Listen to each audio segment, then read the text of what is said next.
It was a steamrolling, man. This was an absolute steamrolling. Jack Della Maddalena is the real deal, bro. He fights Danny Roberts, and from beginning to end, this was a clinic. This was a striking clinic. And one thing you have to admire about a Jack Della Maddalena that you don't see with a lot of fighters today who take pride in it is he invests in the body. And it's not glamorous. It's not flashy, right? Oftentimes, it goes unnoticed. But when you look at the body work to open up the fight, what does that open up? Now that opens up the head. Now you have an opportunity to start working your counters. You're walking Danny Roberts down, back against the fence the entire time. No sign of grappling, no sign of an L step to try to get out the way. All you got is crack, crack, crack, you're down, get the job done, right? And I was actually, AJ, believe it or not, even though clearly we both picked for Jack Della Maddalena, I was rooting for Danny Roberts to survive a little longer, right? I was like, I want to see this dude be game. He said, remember in the pre-fight presser, he says, Jack Della Maddalena says, Danny Roberts striking isn't too technical. They asked Danny Roberts what he felt about that. He says, I think that he should basically more or less shut his mouth, right? This dude's got 2 fights in the UFC. What does he know? All right, now, coming back from that, was that the right move to say? I get it. It's a pride and an ego thing, man. But when you get steamrolled by the guy who you told to shut up because he was all like, because he criticized your striking, and then Jack Della Maddalena, all he said was, okay, I'll keep it to myself, and then beat your ass on Saturday night. I mean, where do we go for Danny Roberts? Man, rough look for Danny Roberts, dude. Getting beat up in the breadbasket and then getting KO or is KO TKO. Man, rough loss, getting steamrolled in round 1. Danny Roberts, where do we go with him? Eesh, man, I don't know. I mean, in the welterweight division, he didn't look small, but he looked underpowered. He looked outmatched. He looked outskilled. I don't know, man. I think Danny Roberts really needs, again, another highlight fight to really highlight or to like highlight his, for lack of a better word, show his skills, man. Like, because he really didn't get a chance, and he looked pretty rough out there for the most part, especially talking all that smack like you're saying, and then actually getting beat up. I don't know, man. I try to think of like where this dude could go. He needs to be fighting either old dudes or up and comer, or like literally another first fight into the UFC. Hopefully somebody takes a short notice or something to actually highlight the skills. I don't know, man. Where do you think Danny Roberts can go? Where's this dude's ceiling at the end of the day?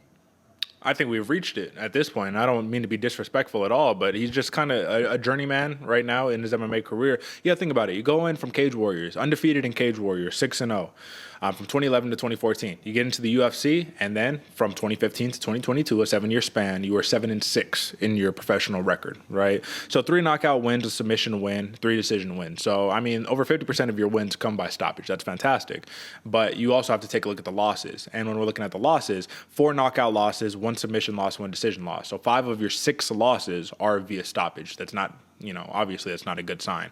So we've dabbled in a couple different weight classes, and at this point right here, I just think that you got to start fighting lower level guys, because the guys he's lost to, they're not bad guys, right? Jack Della Maddalena, Francisco Trinaldo, Michel Paeta, Claudio Silva, Nordine Taleb, Mike Perry, right? Like, these are good names. Some of them aren't in the UFC anymore, but the point is it's not like hot chocolate Danny Roberts said, I'm going to fight scrubs. He says, I'm going to take on the best and, let the chips fall where they may. So you got to respect a dude who's willing to risk it to get the biscuit, a dude who's willing to step into the limelight to put it all out there. But then you also have to respect the rise of a Jack Della Maddalena, man. This dude is the real deal, and I just got to say this. Jack Della Maddalena has all of the makings right now. The man is on a 13-fight win streak right now. He has all of the makings of a future champion in this division. The question that we have to ask next is, okay, well, what does Jack Della Maddalena do when he's put across the cage with an all-star wrestler, right? Like an all-star grappler whose number one mission, I guess you could say, is take the man down and do not let him strike. I think that's going to be the question, AJ, and I'm going to pull it up really quickly because I want to discuss it, then we'll move on. But you fought Ramazani Meave. I guess that's a guy, right? You knocked him out in the first round, so we didn't really get to the wrestling. But besides Angelusa, he hasn't really fought anybody in the UFC yet, and Angelusa was a Dana White Contender Series. That's like all-star wrestler. So if we're taking a peek at it right now, man, I mean, shoot, in this weight class, let me see. Sorry, man. Give me 1 second. All right.